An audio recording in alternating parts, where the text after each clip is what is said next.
دوستو یہ بات تو ہم سبھی لوگ بڑی اچھی طرح سے جانتے ہیں کہ آبادی کے حساب سے ہماری دنیا کا دوسرا سب سے بڑا ریلیجن یعنی کہ اسلام بنیادی طور پر اس وقت دو گروپ میں ڈیوائیڈ ہے۔ پہلے گروپ کو سنی کہا جاتا ہے جبکہ دوسرے گروپ کو شیعہ کے نام سے جانا جاتا ہے۔ یہ دونوں ہی گروپ آپس میں ظاہری طور پر کافی الگ ہیں کیونکہ ان دونوں کے نہ صرف کلچر الگ ہیں بلکہ ساتھ ہی ساتھ عبادت کرنے کا طریقہ بھی کافی الگ ہے۔ انٹرسٹنگ بات یہ ہے کہ بہت ساری چیزوں میں انتر ہونے کے ساتھ ساتھ ان دونوں ہی گروپ کے پولیٹیکل سسٹم میں بھی کافی فرق ہے، کیونکہ اگر آپ لوگوں نے اتہاس پڑھا ہوگا تو آپ کو پتا ہوگا کہ پیغمبر حضرت محمد صلی اللہ تعالی علیہ وسلم کی وفات کے بعد جہاں ایک طرف مسلمانوں کے ایک بڑے گروپ نے خلافت کے سسٹم پر یقین رکھا تھا اور خلیفہ کو چنا تھا، تو وہیں دوسری طرف کچھ لوگ ایسے بھی تھے کہ جنہوں نے خلافت کے سسٹم سے اسہمتی جتاتے ہوئے امامت کے سسٹم کو چن لیا تھا اور آگے جا کر یہی لوگ شیعہ کہلائے تھے۔ سنی مسلمانوں کی خلافت کے بارے میں تو آپ لوگوں نے پہلے بھی کئی بار پڑھا ہی ہوگا۔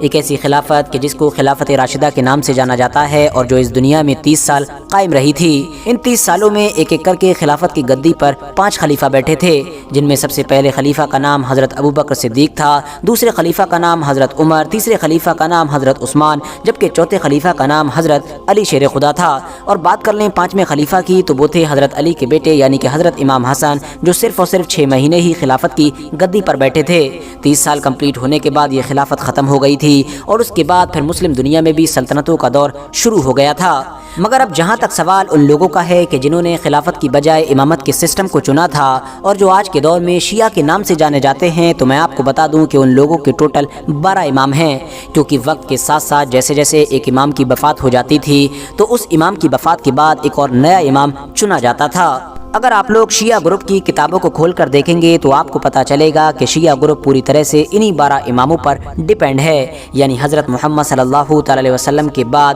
ان کے گروپ میں سب کچھ ان 12 اماموں کو ہی مانا جاتا ہے۔ حالانکہ دوستو آپ کی نالج کے لیے یہ بات بھی کلیئر کرتا چلوں کہ بھلے ہی ان 12 اماموں میں سے سارے ہی امام سنی مسلمانوں میں پولیٹیکلی کوئی انفلوئنس نہ رکھتے ہوں، مگر جہاں تک سوال ماننے کا ہے تو سنی مسلمانوں میں بھی ان کو بھرپور طریقے سے مانا جاتا ہے۔ نہ صرف مانا جاتا ہے بلکہ ان کی کتابوں میں بڑی تعظیم اور ادب کے ساتھ ان کو یاد کیا جاتا ہے۔ ایون سنی مسلمانوں کے کئی بڑے بڑے اسکالرز اور کئی بڑے بڑے امام ان 12 اماموں میں سے کئی لوگوں کے اسٹوڈنٹس رہے ہیں، یعنی ان کے شاگرد رہے ہیں۔ فی الحال اب اگر مدعے پر آئیں تو میں آپ کو بتا دوں کہ ان 12 اماموں کی لسٹ میں پہلے نمبر پر نام آتا ہے حضرت علی شیر خدا کا۔ دوستو دنیا میں پائے جانے والے لگ بھگ سبھی شیعہ فرقوں کے مطابق حضرت علی ہی ان کے پہلے امام ہیں اور ساتھ ہی ساتھ حضرت محمد صلی اللہ تعالی علیہ وسلم کے اصلی وارث اور جانشین ہیں۔ حالانکہ آپ کی نالج کے لیے بتا دوں کہ یہ وہی حضرت علی ہیں کہ جن کو سنی مسلمان بھی اپنے چوتھے خلیفہ کے طور پر یاد کرتے ہیں۔ ساتھ ہی ساتھ بات کریں اگر ان کی شہادت کے بارے میں تو ابن ملجم نام کے ایک انسان نے ان کو کوفہ میں ایک دن دھوکے سے ایک زہر لگی ہوئی تلوار کی مدد سے شہید کر دیا تھا۔ ان کی قبر کو لے کر بھی ہمیشہ سے ہی اتہاسکاروں کے بیچ الگ الگ رائے پائی گئی ہے اور ابھی تک کوئی بھی یہ بات کلیئرلی نہیں بتا پایا ہے کہ آخر ان کی قبر موجود کہاں پر ہے، مگر پھر بھی وہ جگہ کہ جس پر زیادہ تر ایکسپرٹس ایگری کرتے ہیں وہ دراصل عراق کا شہر نجف ہے۔ اب بات کر لیں دوسرے امام کے بارے میں تو وہ ہیں حضرت امام حسن۔ یہ دراصل حضرت امام علی شیر خدا کے سب سے بڑے بیٹے تھے اور اس کے علاوہ حضرت محمد صلی اللہ تعالی علیہ وسلم کے سب سے بڑے نواسے بھی تھے۔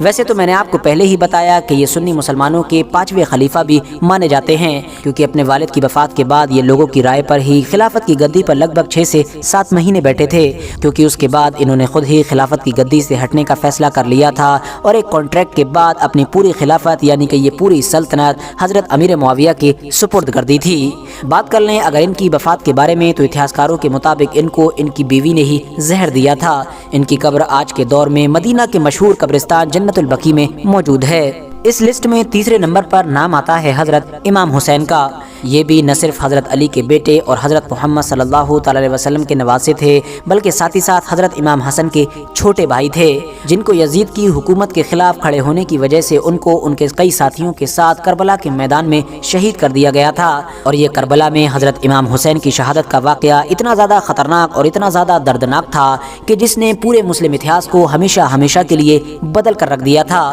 ان کی مزار عراق دیش کے مشہور شہر کربلا میں موجود ہے۔ اماموں کی اس لسٹ میں چوتھے نمبر پر نام آتا ہے حضرت امام زین العابدین کا۔ یہ دراصل حضرت امام حسین کے ہی صاحبزادے تھے اور یہ کربلا کے میدان میں بھی موجود تھے، مگر کیونکہ یہ اس وقت حد سے زیادہ بیمار تھے اسی وجہ سے اس جنگ میں شامل نہ ہو سکے تھے، اور یہی وجہ رہی کہ یہ کربلا کے میدان سے زندہ واپس آنے والے اکلوتے مرد تھے۔ ایسا مانا جاتا ہے کہ کربلا کی جنگ کے بعد حضرت امام زین العابدین نے اپنے چند ساتھیوں کے ساتھ اپنی پوری زندگی مدینہ شہر میں بالکل سادگی کے ساتھ گزاری تھی، حالانکہ ان کی وفات بھی زہر کی وجہ سے ہوئی تھی، جو زہر زیادہ تر اتہاسکاروں کے مطابق اس دور کے حکمران یعنی کہ ولید بن عبد الملک کے آرڈر پر دلوایا گیا تھا۔ ان کی قبر آج کے دور میں مدینہ شہر کے مشہور قبرستان جنت البقیع میں موجود ہے۔ پانچویں نمبر پر نام آتا ہے حضرت امام محمد باقر کا۔ یہ دراصل حضرت امام زین العابدین کے بیٹے تھے اور اس حساب سے حضرت امام حسین کے پوتے تھے۔ جس وقت کربلا کی جنگ لڑی جا رہی تھی اس وقت ان کی عمر صرف اور صرف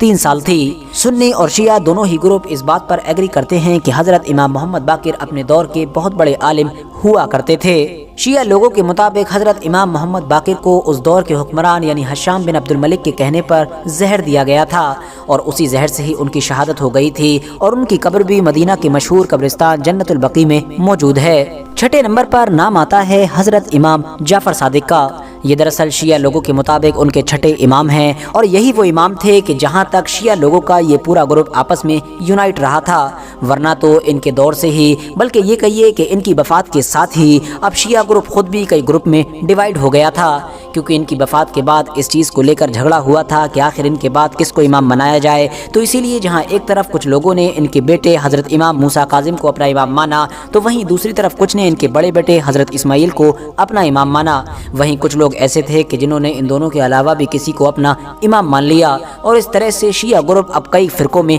بٹ گیا تھا۔ حضرت امام جعفر صادق حد سے زیادہ قابل اور حد سے زیادہ نالجبل انسان تھے۔ خود سنیوں کے 2 بڑے امام یعنی کہ حضرت امام ابو حنیفہ اور حضرت امام مالک بھی انہی کے شاگرد تھے۔ اس کے علاوہ مسلم دنیا کے ایک مشہور ویگیانک جس کا نام جابر بن حیان تھا، وہ بھی دراصل انہی کے اسٹوڈنٹ تھے۔ زیادہ تر اتہاسکاروں کا یہی ماننا ہے کہ اس دور کے عباسی خلیفہ یعنی کہ المنصور کے کہنے پر آپ کو زہر دیا گیا تھا، اور اس زہر کی وجہ سے ہی آپ کی وفات ہو گئی تھی، اور آپ کی قبر بھی مدینہ کے مشہور قبرستان جنت البقیع میں موجود ہے۔ اماموں کی اس لسٹ میں 7ویں نمبر پر نام آتا ہے حضرت امام موسیٰ الکاظم کا۔ جیسا کہ میں نے آپ کو پہلے ہی بتایا کہ حضرت امام جعفر صادق کی وفات کے ساتھ ہی شیعہ گروپ بھی اب کئی فرقوں میں ڈیوائیڈ ہو گیا تھا، تو لہٰذا کچھ لوگوں نے حضرت امام موسیٰ کاظم کو اپنا امام مانا تھا، جبکہ کچھ ایسے بھی تھے کہ جنہوں نے کسی اور کو اپنا امام مانا تھا، اور یہی وجہ تھی کہ حضرت امام موسیٰ کاظم کے دور میں ہی شیعہ گروپ میں سے کئی نئے فرقے بن گئے تھے، جن میں وہ بوہرا کمیونٹی بھی تھی کہ جس کو آج کے دور میں ہم لوگ بوہرا مسلم کے نام سے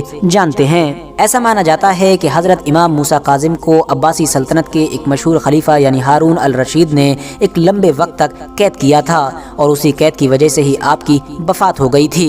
آپ کا مزار آج کے دور میں عراق کے ایک قصبے میں موجود ہے۔ اماموں کی اس لسٹ میں اب 8ویں نمبر پر نام آتا ہے حضرت امام علی رضا کا۔ آپ کو بتا دوں کہ یہ بھی دراصل اپنے دور کے بہت بڑے عالم مانے جاتے تھے۔ ان کے دور میں جو سلطنت عباسیہ کا حکمران ہوا کرتا تھا یعنی کہ مامون الرشید، اس نے لوگوں کے دلوں میں جگہ بنانے کے لیے اور شہرت پانے کے لیے حضرت امام علی رضا کو اپنا ولی عہد بنا لیا تھا، مگر جب دھیرے دھیرے اس نے دیکھا کہ ان کی شہرت تو ابھی بھی اور بھی زیادہ بڑھتی جا رہی ہے اور خود اس کی شہرت ان کی وجہ سے اب کم ہوتی جا رہی ہے، تو اس نے خاموشی کے ساتھ چپکے سے ہی زہر دے کر ان کو شہید کروا دیا۔ حضرت امام علی رضا کی قبر آج کے دور میں ایران دیش کے ایک شہر مشہد میں موجود ہے۔ اس لسٹ میں اگلا نام آتا ہے امام محمد تقی کا۔ یہ دراصل شیعہ گروپ کے مطابق ان کے 9 امام ہیں۔ ان کا نکاح عباسی خلیفہ مامون الرشید کی بیٹی ام الفضل کے ساتھ اس وقت کر دیا گیا تھا کہ جب ان کے والد یعنی کہ امام علی رضا کو عباسی خلیفہ نے اپنا ولی عہد بنایا تھا، مگر جب بعد میں ان کے والد کو خلیفہ کے ہی اشاروں پر زہر دے کر شہید کر دیا گیا تھا،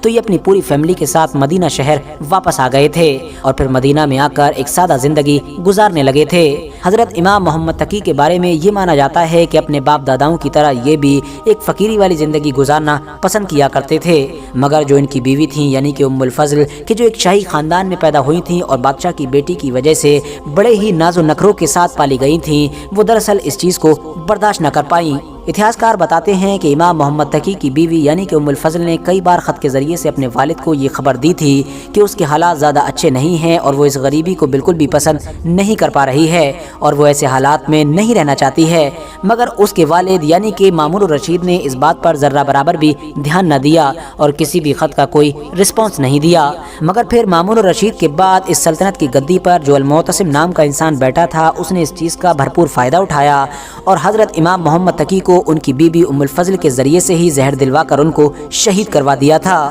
اس لسٹ میں اگلا نام ہے حضرت امام علی نقی کا۔ یہ دراصل امام محمد تقی کے بیٹے اور شیعہ گروپ کے مطابق ان کے 10ویں امام ہیں۔ اتہاسکاروں کے مطابق امام علی نقی نے اپنی زندگی کا زیادہ تر حصہ حد سے زیادہ مشکلیں برداشت کرتے ہوئے گزارا تھا۔ ان کی زندگی کا زیادہ تر حصہ نظر بندی میں ہی گزرا تھا، جو نظر بندی دراصل اس دور میں عباسی حکمرانوں کی طرف سے کروائی گئی تھی، اور آخرکار ان کی وفات بھی عراق کے ایک شہر میں نظر بندی کی حالت میں ہی ہو گئی تھی۔ بعد میں ان کو اسی گھر میں ہی دفنا دیا گیا تھا کہ جہاں پر انہوں نے نظر بندی کی حالت میں اپنی زندگی کا زیادہ تر حصہ گزارا تھا۔ اس جگہ کو آج کے دور میں مسجد العسکری کے نام سے جانا جاتا ہے۔ اماموں کی اس لسٹ میں اب اگلا نام ہے حضرت امام حسن عسکری کا۔ یہ دراصل شیعہ گروپ کے مطابق ان کے 11ویں امام ہیں، اور ساتھ ہی ساتھ یہ ان سے پہلے یعنی کہ جو 10ویں امام ہوا کرتے تھے علی نقی، ان کے بیٹے بھی ہیں۔ جب حضرت امام علی نقی کی وفات ہو گئی تھی، یعنی زہر کے ذریعے سے ان کو شہید کر دیا گیا تھا، تو ان کے بعد اب ان کے بیٹے پر بھی حد سے زیادہ پابندیاں لگانا شروع کر دی گئی تھیں۔ شیعہ گروپ کے مطابق ان کے 11ویں امام یعنی کہ حضرت امام حسن عسکری نے بھی اپنی زندگی کا زیادہ تر حصہ بالکل اپنے والد علی نقی کی طرح ہی قید میں گزارا تھا، یعنی کہ نظر بندی میں، اور یہ نظر بندی بھی اس دور کے عباسی حکمران المعتمد کی طرف سے لگائی گئی تھی، اور اس کی وجہ یہ بتائی جاتی ہے کیونکہ ان کے فالوورز کی تعداد بڑی تیزی کے ساتھ بڑھ رہی تھی، اور ساتھ ہی ساتھ ان کی طاقت بھی بڑھ رہی تھی، جو عباسی حکمران کو بہت زیادہ پریشان کیے ہوئے تھی۔ فی الحال دستور کے مطابق شیعہ گروپ کے مطابق ان کو بھی عباسی حکمران کی طرف سے زہر دیا گیا تھا، اور اسی زہر کی وجہ سے ان کی شہادت ہوئی تھی۔ بات کر لیں اب اگر ان کی قبر کے بارے میں، تو میں آپ لوگوں کو بتا دوں کہ ان کا مزار بھی ان کے اپنے والد کے ساتھ ہی العسکری مسجد میں موجود ہے۔ فی الحال اب اگر بات کر لیں آخری اور 12ویں امام کے بارے میں، تو میں آپ لوگوں کو بتا دوں کہ شیعہ گروپ کے مطابق ان کے 12ویں امام کا نام ہے حضرت امام محمد بن حسن۔ انٹرسٹنگ بات یہ ہے کہ شیعہ لوگ انہی امام محمد بن حسن کو ہی امام مہدی کے نام سے بھی جانتے ہیں، وہ اس لیے کیونکہ اس مدعے کو لے کر شیعہ اور سنی گروپ کے بیچ الگ الگ رائے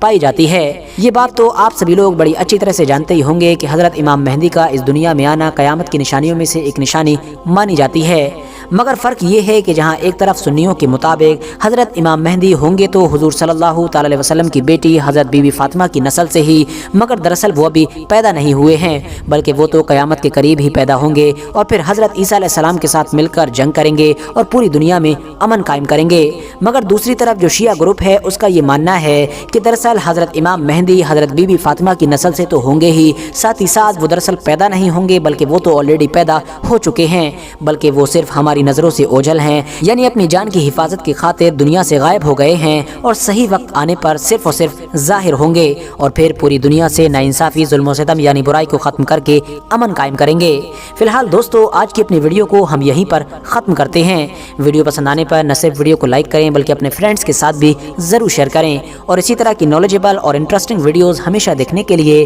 ہمارے اس چینل کو سبسکرائب کرنے کے ساتھ ساتھ بیل آئیکن کو بھی ضرور پریس کریں۔